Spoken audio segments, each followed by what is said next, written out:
तो प्रभात। मानव शरीर की शक्ति, मानव शरीर की शक्ति। मानव शरीर चलता है, अनेक काम भी करता है, इसमें कौन सी शक्ति है? ये विचार मानव को अपने विवेक से या संतों के सत्संग से मिलता है। स्वामी ब्रह्मानंद जी कहते हैं कि कामिल काम कमाल किया, तूने ख्याल से खेल बनाए दिया। नहीं कागज कलम जरूरत है, बिन रंग बनी सब मूरत है। इन मूरत में एक सूरत है, तूने एक अनेक दिखाई दिया, तूने एक अनेक दिखाई दिया।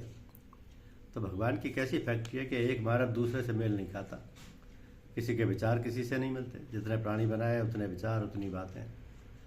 अंगूठे के निशान भी अलग अलग मिलेंगे, अपार विविधता से रचना करने वाली ये शक्ति क्या है?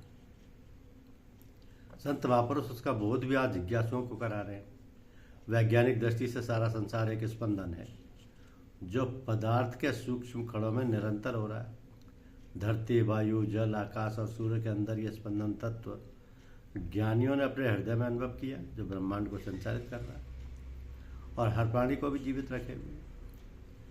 शब्द ही धरते शब्द आकाश, शब्द ही शब्द भयो प्रकाश। सगली सृष्टि शब्द के पीछे, नानक शब्द घटाघट अच्छे। तो भगवान को सगली दृष्टि शब्द के पास है, नानक शब्द घटाघट आछे। भगवान का वह नाम जिससे अक्षर ब्रह्म कहा गया, वह शरीर रूपी पिंड में और वही अविनाशी शक्ति ब्रह्मांड में समाई हुई है। दीपक जलाकर आरती करना, घंटा बजाना, भगवान का चरणामृत लेना उसी नाम के महास्पंदन का ही विस्तार है, जिसे नित्य हम अपने हृदय के माध्यम से अनुभव करते हैं। सूक्ष्म से विराट और विराट से सूक्ष्म का एक चमत्कार पल पल देखते हुए भी मनुष्य सोया हुआ है और आनंद का धाम घट में होते हुए भी उसका रसास्वादन न कर दुखों और कष्टों की मार झूल रहा है। तो समय के संत महापुरुषों ने आह्वान किया कि मानव अपने अंदर छिपे सत्य, चेतन, आनंदमय खजाने से निरंतर सुखी हो सकता है। संसार को विनाश से बचाने वाले तत्व ज्ञान के प्रचार प्रसार में भी सेवा सहयोग कर सकता है। जब मानव का भीतरी आवरण स्वच्छ विशुद्ध होगा, प्रभु नाम निर्मल होगा, तभी बाहरी जगत का पर्यावरण संरक्षण संभव होगा। मनुष्य, पशु, पक्षी, पेड़ पौधों की रक्षा सहित धरती, जल, वायु, आकाश में बढ़ते विनाशकारी प्रदूषण को तभी रोका जा सकता है। सेवा कार्यों के साथ ही मानव चेतना जागृत करने हेतु आध्यात्म ज्ञान का आत्म संस्कार जगाना भी अति अनिवार्य है, क्योंकि सत्संग ही एकमात्र सहारा है जिससे मनुष्य के अंदर चेतना जागरण का सूत्रपात किया जा सकता है।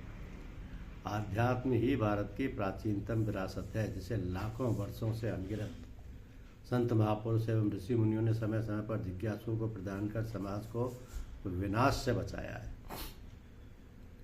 आज उसे भूलने के कारण ही मानव का मन दूषित विचारों, पाप कर्मों, जघन्य कृत्यों का अड्डा बना हुआ है।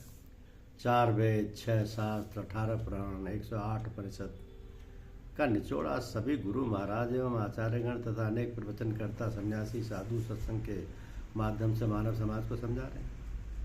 पर प्रदूषणकारी गतिविधियां फिर भी चलती रहती हैं। धरती, जल, हवा, आकाश सब में मानव मन की गंदगी जीवन में विनाशकारी रोगों आदि के रूप में संकटकारी हो जाती है।